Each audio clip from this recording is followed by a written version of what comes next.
Lock है ये।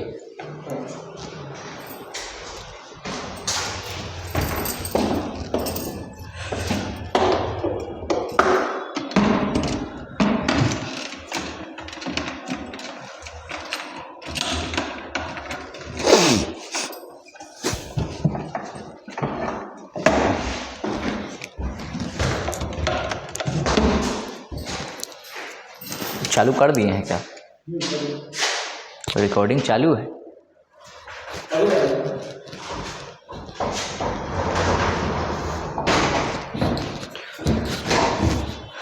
नमस्कार, सत श्री अकाल, आदाब, जय हिंद मित्रों। मैं सरवर सर आप सभी का स्वागत करता हूं अपने इस यूट्यूब प्लेटफॉर्म स्टार एकेडमी में। हम बात कर रहे हैं रेलवे के PYQ के बारे में। रेलवे में आए हुए जितने भी प्रीवियस ईयर क्वेश्चन है उन प्रीवियस ईयर क्वेश्चनों के बारे में हम लोग बात कर रहे हैं। तो आइए हम अपनी सेशन को आगे बढ़ाते हुए हम लोग, ठीक है, इसमें कुछ क्वेश्चन के बारे में बात करेंगे। ठीक है, बीच में कुछ डिसकंटिन्यूटी हो गई थी, उसके लिए माफ़ी चाहेंगे। थोड़ी सी, ठीक है, समस्या का सामना करना पड़ जाता है, कभी कभी समय को लेकर इशू हो जाते हैं, जिसकी कुछ वीडियो जो है वो बीच में रुक जाते हैं, लेकिन कोशिश करेंगे कि आपको सारी चीज़ें टाइम टू टाइम मिलती रहे। ठीक है, चलिए तो हम लोग बात करेंगे PYQ के बारे में। हमारा ये जो चौथा या पांचवा वीडियो होगा इसके बारे में हम जो बात करने वाले हैं। ठीक है, देखिए हम लोग बात कर रहे हैं रेलवे से संबंधित जो भी क्वेश्चन आने वाला है। आप ऐसा महसूस कर पा रहे होंगे कि इस बार जो रेलवे है वो काफ़ी एक्शन मोड में दिखाई दे रहा, क्योंकि जो ALP का एग्जाम हुआ था उस ALP का रिजल्ट भी आया है। ठीक है, कल शायद उसका कल परसों रिजल्ट आया ALP का। तो रेलवे बहुत ही ज़्यादा एक्शन मोड में है, तो ऐसा अनुमान लगाया जा रहा है कि हो सकता है कि बहुत जल्द ही रेलवे जो है वो, ठीक है, ग्रुप D और NTPC का भी एग्जाम ले ले। ठीक है, तो कोशिश करना है हमें कि ज़्यादा से ज़्यादा मार्क्स हम वहाँ गेन कर पाए। इसके लिए जितना हो सके उतना मेहनत कीजिए और जितना हो सके प्रीवियस ईयर क्वेश्चन लगाइए।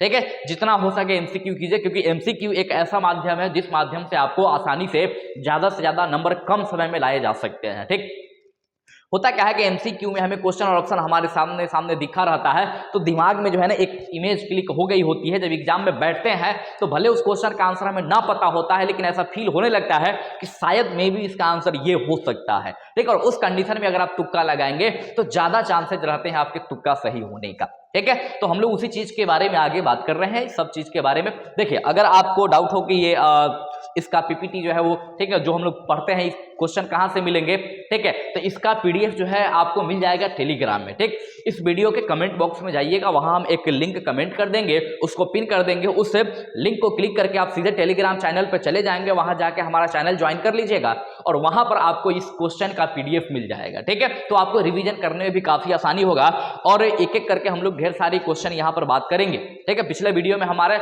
इसमें से 1-2 क्वेश्चन हम लोग किए हुए थे, लेकिन कुछ कारण से हमारा कैमरा बंद हो गया था और आगे की चीजें हम नहीं कर पाए थे। ठीक है, चलिए तो आइए इसी चीज को आगे बढ़ाते हैं हम।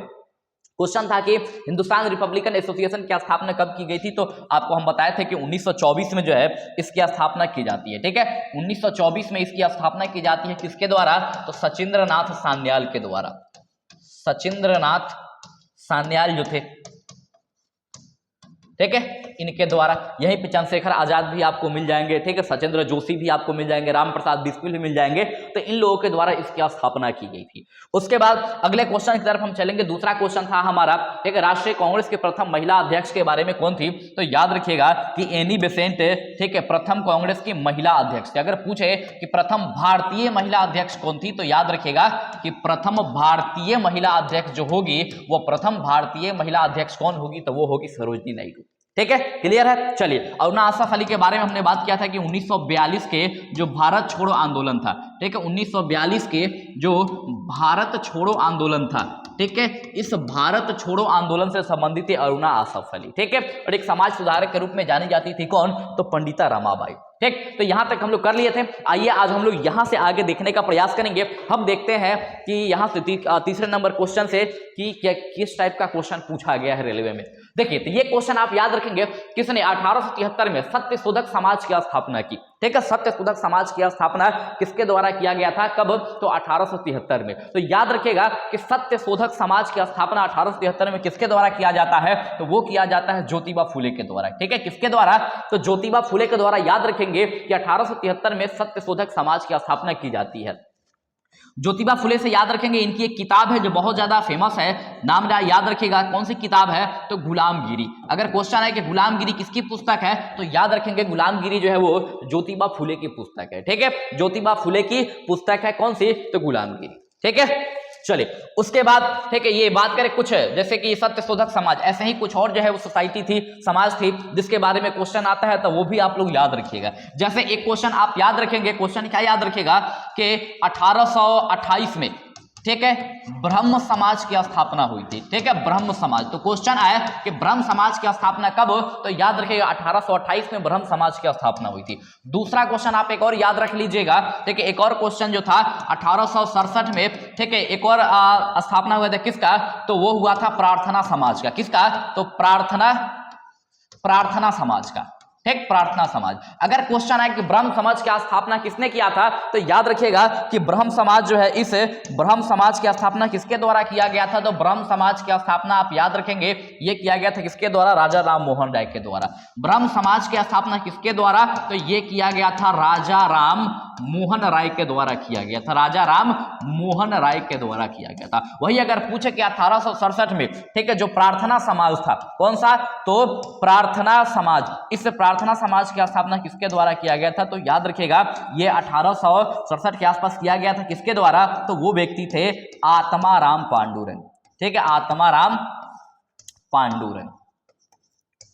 ठीक है, तो इनके द्वारा जो है इस सोसाइटी की स्थापना की गई थी। ठीक है, तो यहां से ऐसे क्वेश्चन बन जाता है, तो आप लोग इस चीज के बारे में थोड़ी बहुत याद रखिएगा। ठीक है, गोपाल कृष्ण गोखले के बारे में याद रखिएगा कि इनको गांधी जी का राजनीतिक गुरु माना जाता है। ठीक है, ये गांधी जी के क्या थे, तो गांधी जी के राजनीतिक गुरु थे। ठीक है, गांधी जी के राजनीतिक गुरु थे कौन, गोपाल कृष्ण गोखले, तो इनके बारे में भी आप याद रखेंगे। ठीक है, चलिए आइए हम लोग अगले क्वेश्चन की तरफ आते हैं। हमारा अगला क्वेश्चन है क्वेश्चन नंबर 4, राज्यपाल को अधिकार पद की शपथ कौन दिलाता है। ठीक है, ये इसकी शपथ जो है, ये शपथ कौन दिलाता है, तो याद रखिएगा कि इनको शपथ कौन दिलाता है। ठीक, कौन दिलाएगा राज्यपाल को शपथ, तो याद रखिएगा राज्यपाल जो है ये, ठीक है, किसी भी स्टेट का राज्यपाल जो होता है, उस स्टेट से संबंधित जो उच्च न्यायालय होता है, उस हाईकोर्ट के जो मुख्य न्यायाधीश होते हैं, उनके द्वारा शपथ दिलाई जाती है। ठीक है, तो याद रखिएगा इसका राइट आंसर क्या होगा, तो ऑप्शन सी इसका सही आंसर होगा। ठीक है, मतलब क्या कि जो उच्च न्यायालय होता है, हाईकोर्ट होता है, हाईकोर्ट के जो मुख्य न्यायाधीश होंगे वही राज्यपाल को शपथ दिलाने का काम करेंगे। हाईकोर्ट के मुख्य न्यायाधीश राज्यपाल को शपथ दिलाने का काम करते हैं। ठीक है, इसके बारे में चर्चा कहां किया गया है, तो याद रखिएगा कि राज्यपाल की शपथ की चर्चा ये दिलाएगा कहां पर, तो आर्टिकल 159 में। याद रखिएगा कि आर्टिकल 159 में, ठीक है, किस चीज की चर्चा है, तो आर्टिकल 159 में चर्चा किया गया है राज्यपाल को शपथ दिलाने से संबंधित। और क्वेश्चन बनते हैं, क्वेश्चन आपसे और पूछ लिया जाएगा, क्वेश्चन जैसे कि राष्ट्रपति को शपथ कौन दिलाता है, तो याद रखिएगा राष्ट्रपति को शपथ जो है ये कौन दिलाता है, सबसे पहले याद रखिएगा कि आर्टिकल 60 के तहत इनको शपथ दिलाया जाता है। राष्ट्रपति को जो है ये शपथ जो दिलाया जाता है वो किसके तहत, तो इनको शपथ दिलाया जाता है आर्टिकल 60 के तहत।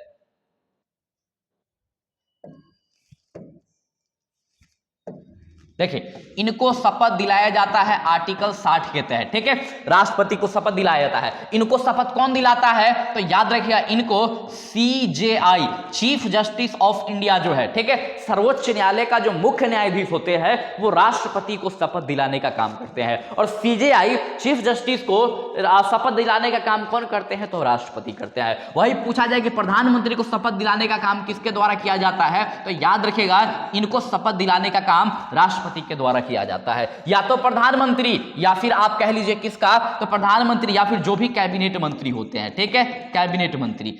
ठीक है, इन मंत्रियों को शपथ दिलाने का काम किसके द्वारा किया जाता है, तो राष्ट्रपति के द्वारा किया जाता है। ठीक, तो ये भी आप लोग याद रखेंगे। ठीक, सर्वोच्च न्यायालय का मुख्य न्यायाधीश के बारे में हमने आपको अभी बताया है कि इनको कौन दिलाएगा, तो जो भारत के प्रेसिडेंट होंगे, ठीक है, जो भारत के राष्ट्रपति होंगे उनको अधिकार है किसको, तो CJI के सर्वोच्च न्यायालय के मुख्य न्यायाधीश को शपथ दिलाने का। ठीक है, तो याद रखेंगे कि राज्यपाल से संबंधित कभी एग्जाम में क्वेश्चन बने तो ये 2-4 क्वेश्चन आप यहां से याद रख लेंगे। ठीक, चलिए आइए अगला क्वेश्चन की हम बात करेंगे। ऋग्वेद संहिता का 9वां मंडल पूर्णतः किसको समर्पित है, हम बात कर रहे हैं किसकी, ऋग्वेद के बारे में। तो ऋग्वेद के बारे में 2-4 इंपॉर्टेंट फैक्ट आप याद रख लीजिएगा।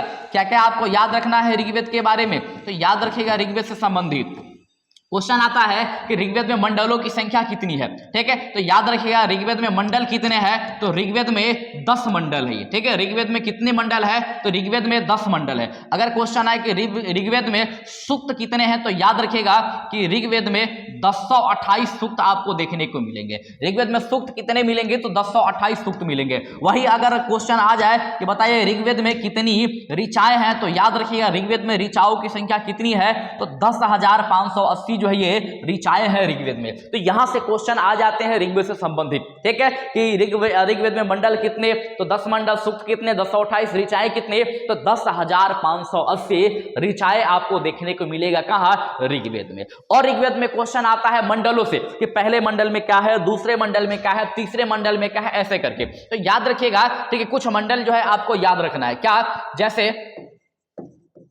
देखिए मंडल के बारे में कुछ आप क्या याद रखिएगा, तो याद रखिए 1, ठीक है, 1 और 10, 1 और 10 जो है इसको नवीन मंडल कहा जाता है। 1 और 10 को नवीन मंडल कहा जाता है, ठीक है। वहीं हम बात करें 2 और 7 के बारे में, तो 2 और 7 को प्राचीन मंडल कहा जाता है, ठीक है। 2 और 7 को प्राचीन मंडल, सबसे पुराना मंडल 2 और 7 के बारे में माना जाता है। और नवीन मंडल के रूप में किसको जाना जाता है, तो वो जाना जाता है 1 और 10 को। वही बात करें अगर हम तीसरे मंडल के बारे में, तो याद रखिएगा कि तीसरा जो मंडल है, इस तीसरे मंडल में गायत्री मंत्र की चर्चा है। तीसरे मंडल में किसकी चर्चा है, तो गायत्री मंत्र को चर्चा है। और ये गायत्री मंत्र किसको समर्पित है, तो याद रखिएगा कि गायत्री मंत्र जो है किसको समर्पित है, तो ये सूर्य देव को समर्पित है, ये, ठीक है। किसको समर्पित है, तो सूर्य देव को समर्पित मंत्र जो है वो गायत्री मंत्र होता है, ठीक। फिर उसके बाद हम बात करेंगे यहां पर, ठीक है, अगला जैसे कि हम बात करें चौथे, ठीक है, चौथा छोड़ दीजिए, आप सीधे याद रखिएगा नवा, ठीक है। नवा में याद रखिएगा, नवे मंडल में किस चीज की चर्चा है, तो यहां पर सोमदेव की चर्चा है, ठीक है। सोमदेव की, सोम देवता की चर्चा है, ठीक है। कहां पर, नवे मंडल में। देखिए चौथा पांचवा इसलिए छोड़ रहे हैं क्योंकि उनसे बहुत ज्यादा एग्जाम में क्वेश्चन बनता नहीं है, लेकिन ये जो है ये तीसरा और चौथा, तीसरा और नौवा और 10वां, यहां से मैक्सिमम टाइम देखा गया है कि एग्जाम में क्वेश्चन बन रहे हैं, ठीक है। तो आप भी याद रखिएगा कि तीसरे में गायत्री मंत्र की चर्चा है, नौवा में सोम देवता की चर्चा है, और 10वें में पूछे तो याद रखिएगा यहां पर, ठीक है, यहां पर एक सूक्त है पुरुष सूक्त, यहां पर एक सूक्त है पुरुष सूक्त, और इसी पुरुष सूक्त में किसकी उल्लेख है, तो वर्ण व्यवस्था का उल्लेख है। किसकी उल्लेख है, तो वर्ण व्यवस्था के बारे में। जानते होंगे आप लोग वर्ण व्यवस्था के बारे में, क्योंकि वैदिक सभ्यता के समय पे, वैदिक पीरियड में, ठीक है, ऋग्वेद में 4 प्रकार के वर्ण की बात की गई थी। ऋग्वेद इसमें जो ऋग्वेद में 4 प्रकार के वर्ण की बात की गई थी, उसमें ब्राह्मण, क्षत्रिय, वैश्य और शूद्र की बात की गई थी। ऐसा कहा जाता है कि ब्राह्मण का जन्म जो है वो, ठीक है, ब्रह्मा के मुख से हुआ है, क्षत्रिय का जन्म ब्रह्मा के भुजाओं से हुआ है, ठीक है, और वैश्य का जन्म जो है वो ब्रह्मा के जांघा से हुआ है, और ये जो शूद्र होते हैं इनका जन्म जो है वो, ठीक है, ब्राह्मण के पैर अर्थात उनके तलवे से हुआ है। तो इस प्रकार से क्वेश्चन आते हैं। तो अगर पूछे कि इन 4 वर्णों की चर्चा कहां की गई है, तो मेरे मित्र याद रखेंगे इन 4 वर्णों की चर्चा कहां किया गया है, तो ये किया गया है ऋग्वेद के 10वें मंडल पुरुष सूक्त में। यही 10वें मंडल में एक सूक्त है नदी सूक्त, जिसमें कई सारे नदियों की चर्चा की गई है, जिसमें एक बार गंगा नदी की भी चर्चा की गई है, कई बार सिंधु नदी की चर्चा की गई है, उसमें आपको ये सरस्वती नदी की चर्चा मिल जाएगी। सबसे ज्यादा फेमस नदी जो वैदिक सभ्यता में था वो सिंधु नदी था, और सबसे ज्यादा पूजनीय जो नदी था वो सरस्वती नदी था। तो ऐसे क्वेश्चन आ जाते हैं ऋग्वेद से संबंधित, तो ये 2-4 बातें आप ऋग्वेद से संबंधित याद रख लीजिएगा। चलिए, आशा है कि आप यहां से अच्छे खासे, ठीक है, मात्रा में चीजें जो है वो मतलब गेन कर पा रहे होंगे। अब आइए इसके बाद हम बात करें इस क्वेश्चन के बारे में कि 9वें मंडल में पूर्णतः किसको समर्पित है, नवा मंडल, तो याद रखिएगा इस सोम देवता को समर्पित है। मतलब इसका राइट आंसर हमारा क्या हो जाएगा, ठीक है, तो option D is the right answer, ठीक है, option D is the right answer इसका हो जाएगा, क्योंकि 9वें मंडल में किसका उल्लेख है, तो 9वें मंडल में सोम देवता का उल्लेख है। 9वें मंडल में किसका उल्लेख है, सोमदेव का उल्लेख है। क्लियर है। चलिए आइए क्वेश्चन नंबर 6 की हम बात करेंगे। बराबर की गुफाओं का उपयोग किसने आश्रय गृह के रूप में किया था। सबसे पहले बराबर की गुफा के बारे में याद रखिए, बराबर की गुफा ये है कहां, ठीक है, तो आप याद रखिए बराबर की जो गुफा है, ये बराबर की गुफा थी कहां, तो बराबर की गुफा बिहार में ठीक है, एक बराबर की पहाड़ी है बिहार में, बराबर की पहाड़ी आपको मिल जाएगा कहां पर, तो ये आपको राजगृह के क्षेत्र में मिलेगा ये, ठीक है। बराबर की पहाड़ी कहां मिलेगा आपको, तो राजगृह जो है, इस राजगृह में बराबर की पहाड़ी है और इसी बराबर की पहाड़ियों को काटकर 4 गुफा बनाया गया, जिसमें सुदामा, कर्ण झोपड़ी, विश्व झोपड़ी, ठीक है, सुदामा, कर्ण चोपड़ा, विश्व झोपड़ी, ऐसे करके जो है ये 4 गुफाओं का निर्माण किया गया कहां पर, तो ये बराबर की पहाड़ियों में। और इन गुफाओं को, बराबर की पहाड़ियों में जो गुफा बनी थी, इन गुफाओं को किनको दान में दे दिया गया था, तो इसको दान में दे दिया गया था आश्रय गृह के रूप में, किसको, तो आजीवक संप्रदाय के लोगों को, किसको, तो आजीवक संप्रदाय के लोगों को, आजीवक संप्रदाय जो है, इस संप्रदाय के लोगों को ये, ठीक है, आश्रय गृह के रूप में सौंप दिया था। किसने दिया था, तो याद रखिएगा कि यहां पर अशोक के द्वारा जो सौंपा गया था, किसके द्वारा ये दिया गया था, तो अशोक के द्वारा, क्योंकि उस गुफा को बनवाने का काम जो किसके द्वारा किया गया था, तो अशोक के द्वारा ही किया गया था। तो याद रखेंगे कि अशोक ने इन गुफाओं को किसको दे दिया, तो ये आजीवक संप्रदाय के लोगों को दे दिया। और याद रखिएगा कि अशोक के जो पिता था बिंदुसार, वो बिंदुसार आजीवक संप्रदाय को ही मानता था, ठीक है। बिंदुसार जो था वो बिंदुसार किसको मानता था, तो याद रखेंगे बिंदुसार, कौन, बिंदुसार, ठीक है, ये बिंदुसार आजीवक संप्रदाय को मानता था, ठीक है। अशोक जो है वो, ठीक है, पहले आजीवक संप्रदाय को मानता था, बाद में वो बौद्ध धर्म स्वीकार कर लेता है कलिंग युद्ध के बाद। जब 261 ईसा पूर्व में कलिंग का युद्ध होता है, तो उस कलिंग के युद्ध के बाद इस व्यक्ति का हृदय परिवर्तन हो जाता है और ऐसा कहा जाता है कि इसने बौद्ध धर्म स्वीकार कर लिया और उसके बाद धम्म की नीति अपनाते हुए इसने, ठीक, अपने राजपाट को चलाया और पूरी दुनिया में कोशिश किया बौद्ध धर्म को ज्यादा से ज्यादा फैलाने का, ठीक है। तो याद रखिएगा बराबर की गुफाओं के बारे में बात है, ठीक है। तो आश्रय गृह के रूप में किसको दिया गया था, तो याद रखिएगा ये दिया गया था किसको, तो आजीवक संप्रदाय के लोगों को। क्लियर है, चलिए अब आइए क्वेश्चन नंबर 7 की हम बात करेंगे। क्वेश्चन नंबर 7 जो है, ये क्वेश्चन नंबर 7 हमसे क्या कहता है, देखिए क्वेश्चन नंबर 7 में आप याद रखिएगा कि क्या कहता है, तो क्वेश्चन नंबर 7 कहता है कि निम्नलिखित में से कौन सबसे पूर्वकालिक जैन ग्रंथ कहलाता है, ठीक है। आपसे पूछा जा रहा है कि जैन ग्रंथ जो है, इन जैन ग्रंथों में सबसे, मतलब कि पूर्वकालिक पहले की जैन ग्रंथ कौन सी है, तो याद रखिएगा जैन ग्रंथ में सबसे फेमस जो जैन ग्रंथ है, ठीक है। पहले आइए जैन धर्म के बारे में 2-4 बात जान लीजिए। जब जैन धर्म का बात आइए गया है तो यहां से 2-4 बातें देख लीजिए जो आपके एग्जाम में क्वेश्चन के रूप में आते हैं। क्या क्या, सबसे पहले प्रथम तीर्थंकर, ठीक है। जैन धर्म में टोटल 24 तीर्थंकर आए थे, जैन धर्म में टोटल 24 तीर्थंकर आए थे।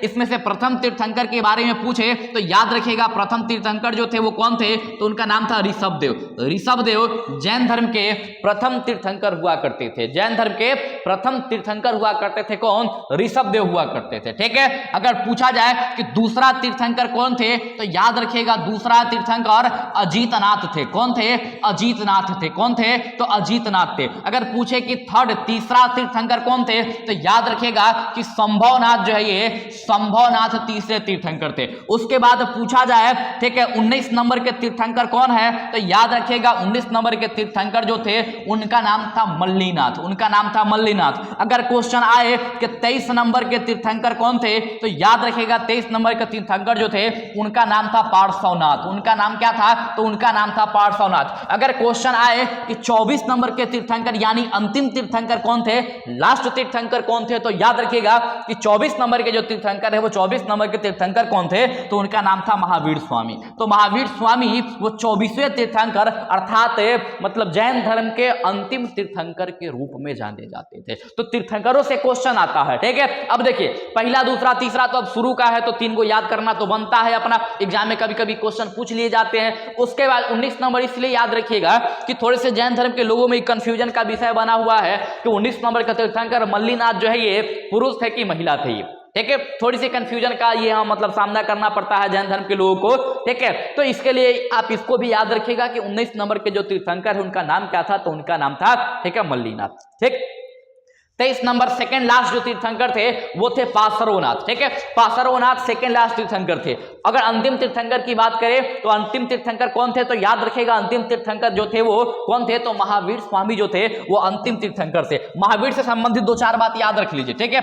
महावीर से संबंधित आप दो चार बात यहां याद रख लीजिए ताकि एग्जाम में आपसे क्वेश्चन छूटे ही ना, ठीक है। सबसे पहले महावीर का जन्म कहां हुआ था, ठीक है, तो याद रखेंगे महावीर का जन्म जो है, ये महावीर का जन्म कहां होता है, तो मेरे मित्र याद रखिएगा इनका जन्म जो है, ठीक है, वैशाली में, कहा तो कुंडल वन में हुआ था, ठीक है। कुंडल वन वैशाली का जो क्षेत्र है, इसी वैशाली के क्षेत्र कुंडल वन में जन्म हुआ था किसका, तो कुंडल वन में जन्म हुआ था महावीर स्वामी का, ठीक है। याद रखेंगे इनके कुल का नाम याद रखेगा, किस कुल से बिलोंग करते थे, ठीक है, तो याद रखेंगे कि ज्ञात्रिक कुल से बिलोंग करते थे। कौन से कुल था इनका, तो ज्ञात्रिक कुल था इनका, याद रखेंगे, ठीक है। इनके पिता का क्या नाम था, तो इनके फादर का जो नाम था याद रखेगा सिद्धार्थ जो थे इनके फादर थे, सिद्धार्थ इनके फादर थे, ठीक है। गौतम बुद्ध वाले सिद्धार्थ नहीं, ठीक है, ये दूसरे सिद्धार्थ है, सिद्धार्थ इनके पिता का नाम था, ठीक है। इनके माता का नाम क्या था, तो याद रखिएगा इनके माता का जो नाम था, इनके माता का नाम था त्रिशला। क्या नाम था, तो माता का नाम त्रिशला था। और त्रिशला जो है ये, ठीक है, ये आप, ठीक है, वैशाली की राजकुमारी हुआ करती थी, कौन, तो त्रिशला, ठीक है। तो इसके बारे में याद रखिएगा। अब महावीर से क्वेश्चन आए कि इनको ज्ञान की प्राप्ति कहां हुआ था, तो याद रखेंगे महावीर को ज्ञान की प्राप्ति जो हुआ था, वो महावीर को ज्ञान की प्राप्ति कहां होता है, तो याद रखेंगे एक जिला था, जगह था उस समय पर जिसका नाम था जिरिम्भिक ग्राम, ठीक है, जिरिम्भिक ग्राम, ठीक है, या इसी को जाम्भिक ग्राम भी कहा जाता है। प्रेजेंट में जिरिम्भिक ग्राम जो है ये जमुई जिला के रूप में बिहार में फेमस है, ये जमुई जिला के रूप में बिहार में फेमस है। उसके बाद क्वेश्चन आता है कि इनको किस नदी के तट पे ज्ञान की प्राप्ति हुआ था, तो याद रखेंगे इनको किस नदी के तट पे ज्ञान की प्राप्ति हुआ था, तो नदियों में याद रखेगा कि इनको जो नदी था वो कौन सा, तो एक नदी थी रिजुपालिका, रिजुपालिका, तो रिजुपालिका नदी के तट पे महावीर स्वामी को ज्ञान की प्राप्ति हुआ था। उसके बाद पूछा जाए किस वृक्ष के नीचे, तो वृक्ष याद रखिएगा साल का वृक्ष है। कौन सा वृक्ष है, तो साल का वृक्ष है, जिसको, ठीक है, हम लोग अपने देहाती भाषा में सखुआ कहते हैं। इसी सखुआ वृक्ष के नीचे जो है ये महावीर स्वामी को ज्ञान की प्राप्ति होती है, कहां, तो जिरिम्भिक ग्राम रिजुपालिका नदी के तट पे। तो महावीर स्वामी से संबंधित ये दो चार बातें आप लोग याद रखेंगे। अगर पूछा जाए कि इन्होंने मोक्ष कहां लिया था, मतलब इनको जो है ये कैवल्य की प्राप्ति कहां हुई थी, तो याद रखेगा इन्हें कैवल्य की प्राप्ति, मोक्ष की प्राप्ति कहां हुआ था, तो यह हुआ था कहां, पावापुरी में। कहां हुआ था, पावापुरी में। तो इससे संबंधित आप कुछ बातें जो है वो याद रख लीजिएगा, ठीक है, किनसे, तो महावीर से संबंधित। आशा करते हैं कि आपको ये सारी चीजें क्लियर, इतना याद कर लीजिएगा। महावीर से जो नॉर्मल क्वेश्चन आने वाले होंगे रेलवे में आसानी से आपसे क्वेश्चन धरा जाएंगे, बहुत ज्यादा आपको यहाँ मेहनत करने की आवश्यकता नहीं पड़ेगी, इतना बस पढ़ लीजिएगा, सारी चीजें एग्जाम में जो है वो हूबहू आपको पकड़ा जाएंगे, किसी प्रकार की किसी दिक्कत का सामना आपको नहीं करने जाना है, ठीक है। चलिए, तो यहाँ पर आप क्वेश्चन नंबर 7 में याद रखेगा। अब क्वेश्चन है कि जैन धर्म के मतलब कौन सी किताब जो है वो सबसे पूर्वकालिक है, तो याद रखेगा कि 14 पूर्वा जो किताब है, ठीक है, 14 पूर्वा जो जैन धर्म की किताब है ये सबसे प्राचीन किताब है, जैन धर्म की सबसे प्राचीन किताब है, क्या, 14 पूर्वा। इसके 12 अंक के बारे में याद रखेगा कि इसका जो रचना हुआ था वो हुआ था प्रथम जैन संगीति के समय। जो प्रथम जैन संगीति हुआ था, प्रथम जैन संगीति जो हुआ था, ये प्रथम जैन संगीति के समय 12 अंग पुस्तक की रचना हुआ था। 12 उपंग नामक पुस्तक की रचना सेकंड जैन संगीति के समय हुआ था, ठीक है, सेकंड जैन संगीति के समय हुआ था, ठीक है, ये दूसरा, ठीक है, 12 उपंग जो पुस्तक है उसकी, ठीक है। तो इसका राइट आंसर हमारा क्या होगा, तो राइट आंसर हमारा क्या होगा, क्या होगा, क्या होगा, तो याद रखिएगा, ठीक है, ये हो जाएगा 14 पूर्वा नामक किताब, ठीक है। तो इस प्रकार से जैन धर्म से संबंधित दो चार बात हम लोग क्लियर कर लिए। आइए अगले क्वेश्चन की तरफ हम बात करेंगे। चीनी यात्री इत्सिंग ने बिहार का भ्रमण कब किया था? इत्सिंग के बारे में पूछा जा रहा है कि बिहार का भ्रमण कब किया था। तो देखिए इत्सिंग के बारे में कहा जाता है कि 671 से लेके, ठीक है, 671 एडी से लेके 695 एडी के आसपास ये भारत में रहा था ये, ठीक है। अब देख लीजिए इस काल का अगर कोई डेट है यहाँ तो आंसर टिक करके आ जाइए, ठीक है। तो ऑप्शन सी जो है इस काल का है ये, ठीक है। अब यहां से कुछ और क्वेश्चन पूछते हैं। देखिए चीन से आने वाला भारत कौन कौन था, तो उसमें लोगों का आप नाम याद रखिएगा। सबसे पहले जो आया था उसका नाम क्या था, तो फाहियान, ठीक है, फाहियान, ठीक है। फाहियान जो था ये चीन से आने वाला यात्री था ये। उसके बाद ठीक है एक और था जिसको वेनसांग के नाम से हम लोग जानते हैं। तो वेनसांग जो था, ठीक है, वेनसांग जो था, ये वेनसांग के बारे में याद रखिएगा। फाहियान के बारे में पूछता है किसके दरबार में आए थे, तो याद रखिएगा फाहियान जो है ये चंद्रगुप्त द्वितीय के दरबार में आया था। किसके दरबार में, तो ये आया था चंद्रगुप्त द्वितीय के दरबार में। कौन था ये, तो याद रखिएगा गुप्त वंश का शासक हुआ करता था ये, गुप्त वंश का शासक हुआ करता था चंद्रगुप्त द्वितीय, इसी के दरबार में आया था। कौन, तो फाहियान आया था। उसके बाद क्वेश्चन है कि वेनसांग जो है किसके दरबार में आया था, तो याद रखिएगा वेनसांग हर्षवर्धन के दरबार में आया था। किसके दरबार में, तो हर्षवर्धन के दरबार में आया था ये, ठीक है, हर्षवर्धन के दरबार में आया था ये, ठीक है, हर्षवर्धन जो वर्धन वंश का शासक हुआ करता था। ठीक, तो इसके बारे में आप याद रखिएगा। फाहियान से अगर डेट पूछे कि फाहियान जो है ये लगभग किस काल में आया था, तो फाहियान से याद रखिएगा कि फाहियान का डेट बताया जाता है कि फाहियान जो है ये 399 से लेकर 414 तक, ठीक है, 399 ईस्वी से 414 ईस्वी तक फाहियान भारत में रहा था। अगर पूछे वेनसांग के बारे में तो याद रखेंगे कि वेनसांग जो है वो 629 से लेके 643 के आसपास, बाकी कहीं कहीं डेट आपको ये चेंज भी मिलेगा, 45 भी मिलेगा और शुरू में कहीं कहीं 30 भी मिलेगा। ठीक है, तो डिपेंड करता है लिखने वाले के ऊपर। बाकी आप मोटा मोटी ये डेट याद रखेगा कि इस डेट में वेनसांग भारत में रहा था। इत्सिंग जो है इस डेट में रहा था। देखिए, इत्सिंग से संबंधित किसी राजा का नाम इसलिए नहीं आता है क्योंकि जब इत्सिंग आया था तो उस समय भारत का जो एकीकृत शासन था वो कई सारे अलग अलग भागों में बट गया था, और अलग अलग भागों में बटने के कारण ऐसा देखा जाता था कि हर्षवर्धन का मतलब ये इत्सिंग का जो काल है वो किसी एक राजा को संरक्षित नहीं मिलता है। तो इस प्रकार से आप इन दोनों के शासकों के बारे में आसानी से याद रख लीजिएगा, एग्जाम में यहां से क्वेश्चन पूछे जाएंगे। चलिए अगले क्वेश्चन की तरफ हम बात करेंगे।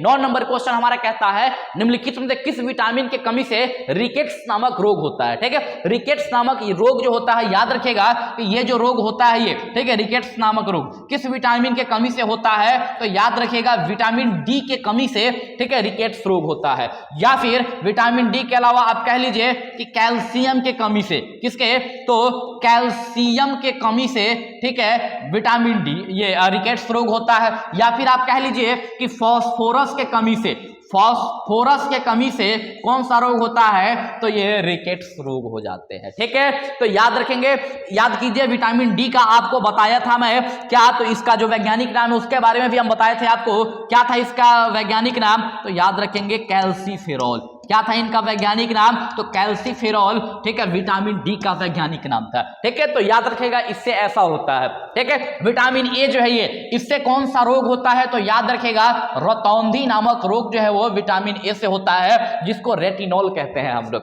ठीक है, विटामिन सी की बात करें तो याद रखिएगा कि स्कर्वी नामक रोग जो है वो, स्कर्वी नामक रोग विटामिन सी से होता है। स्कर्वी नामक रोग किससे होता है, तो विटामिन सी से आपको देखने को मिलेगा। उसके बाद, ठीक है, विटामिन डी के बारे में हम लोग बात कर ही लिए। ठीक है, तो इसके बारे में आप याद रखिएगा अल्फा बीटा गामा जो है। ठीक है, अब अगर पूछे कि इसका सही आंसर क्या होगा, तो याद रखेगा इस क्वेश्चन का रिकेट्स नामक रोग जो है वो विटामिन डी की कमी से होता है। तो राइट आंसर हमारा क्या होगा, तो ऑप्शन डी हो जाएगा। ठीक है, ऑप्शन डी हमारा राइट आंसर हो जाएगा। तो इस प्रकार से आप इस चीज को याद रखिएगा। क्लियर है, चलिए अब आइए इसके बाद हम चलते हैं आज के अपने अंतिम क्वेश्चन की तरफ। ये रहा हमारा अंतिम क्वेश्चन। अंतिम क्वेश्चन है कि कौन सा अम्ल हमारे शरीर में पाचन क्रिया में सहायक होता है। ठीक है, देखिए अम्लों की बात कर रहा है कि कौन सा अम्ल जो है वो हमारे शरीर में पाचन क्रिया में सहायक होता है। तो याद रखिएगा पाचन क्रिया में सहायक होने वाला अम्ल कौन सा है, तो वो कौन सा अम्ल होगा, तो हाइड्रोक्लोरिक अम्ल होगा। ठीक है, जिसको हम HCl के नाम से जानते हैं। ठीक है,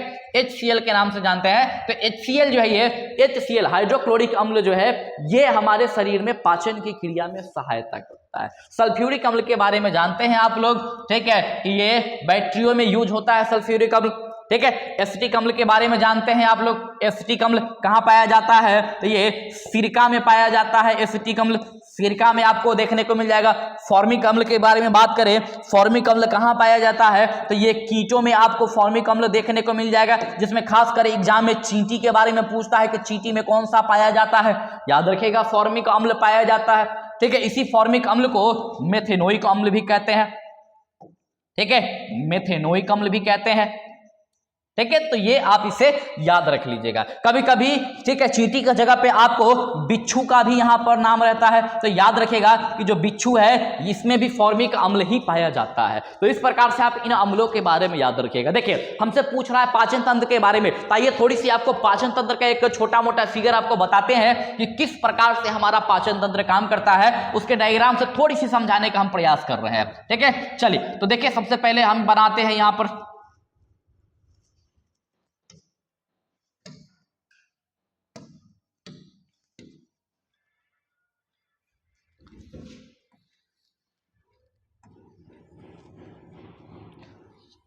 देखिए ये हो गया हमारा, ठीक है, जिसको हम लोग फूड पाइप कहते हैं।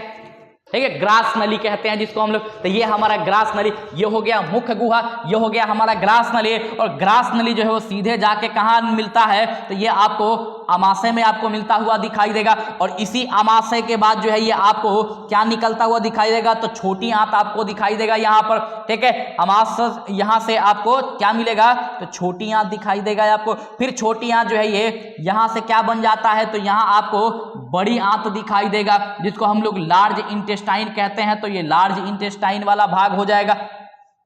ठीक है, कुछ इस प्रकार का फिगर आपको देखने को मिलेगा किसके बारे में, तो लार्ज इंटेस्टाइन के बारे में। ठीक है, किसके बारे में, लार्ज इंटेस्टाइन के बारे में। ठीक है, लार्ज इंटेस्टाइन के बारे में। उसके बाद ये हो गया हमारा जिसको रेक्टम कहते हैं हम लोग, और ये गुदा हो गए जहां से मल परित्याग हम लोग कर देते हैं। तो कुछ इस प्रकार से आप याद रखिएगा पाचन तंत्र का फिगर। इसमें आप याद रखिएगा कि जो अमाशय है ये क्या है, तो ये है अमाशय। क्या है, अमाशय, जिसको हम लोग अपने साधारण भाषा में क्या कहते हैं, तो साधारण भाषा में इसको पेट कह लेते हैं हम लोग। ठीक है, उदर कह लेते हैं हम लोग। तो ये पेट हो गया, अमाशय हो गया। अमाशय की 3 भाग होती है, एक को कहते हैं हम लोग कार्डियक, एक को कहते हैं फंडिक, और एक को पाइलोरिक कहते हैं। ये वाला जो भाग है कार्डियक कहलाएगा, ये वाला भाग जो है फंडिक कहलाएगा, ये वाला भाग जो है पाइलोरिक कहलाएगा।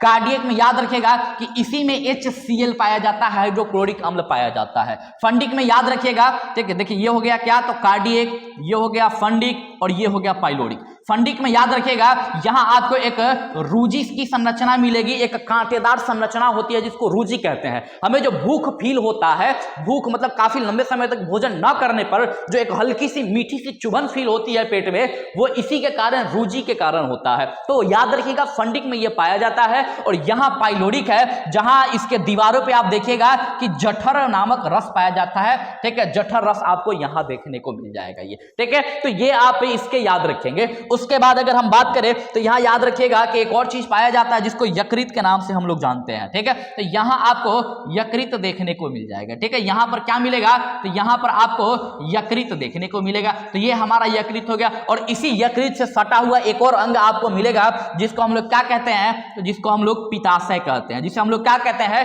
तो पित्ताशय कहते हैं, जिसमें पीत स्टोर होता है। तो याद रखिएगा पीत जो है, पीत बनाने का काम यकृत करता है, पित्ताशय को स्टोर करने का काम जो है वो कौन करता है, मतलब पीत को स्टोर करने का काम कौन करता है, तो वो पित्ताशय करता है। इसके बाद एक अंग यहां याद रखेगा। ठीक है, यहां पर एक अंग आपको देखने को मिलेगा, ऐसे ही पतला सा यहां एक अंग मिलेगा जिसको हम लोग अग्न्याशय कहते हैं। क्या कहते हैं, तो इसको हम लोग अग्न्याशय कहते हैं। क्या कहते हैं, तो याद रखेंगे इसे हम लोग अग्न्याशय कहते हैं,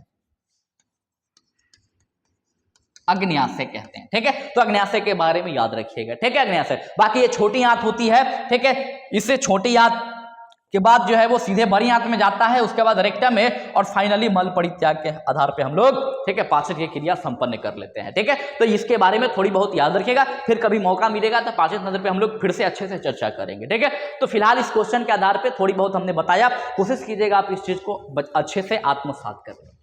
ठीक है, चलिए आशा करते हैं कि चीजें आप काफी एंजॉय कर रहे होंगे। देखिए ये इसका जो है ये पीडीएफ आपको कहाँ मिलेगा, तो आप चले जाइएगा, इसका पीडीएफ आपको मिलेगा कहाँ पर, तो ये पीडीएफ आपको मिल जाएंगे टेलीग्राम पे। टेलीग्राम आप कैसे ज्वाइन कीजिएगा, तो इस वीडियो के कमेंट में एक लिंक मिलेगा आपको, और उस लिंक पर क्लिक कीजिएगा, आप सीधे टेलीग्राम में जाएंगे, ज्वाइन कर लीजिएगा। जितने भी पीडीएफ होंगे वो सारे पीडीएफ वहां आपको मिलता जाएगा। ठीक है, चलिए बाकी अगर आपको वीडियो ठीक ठाक लगता है तो आगे अपने मित्रों तक शेयर कीजिए, और जरूर कमेंट कीजिए, लाइक कीजिए। ठीक है, सब्सक्राइब नहीं किए हैं तो आइए जुड़िए हमारे साथ और जीवन का आनंद लेते चलिए। ठीक है, चलिए ठीक है, मिलेंगे हम लोग फिर से अपने अगले वीडियो में। फिलहाल के लिए जय हिंद, जय भारत, वंदे मातरम।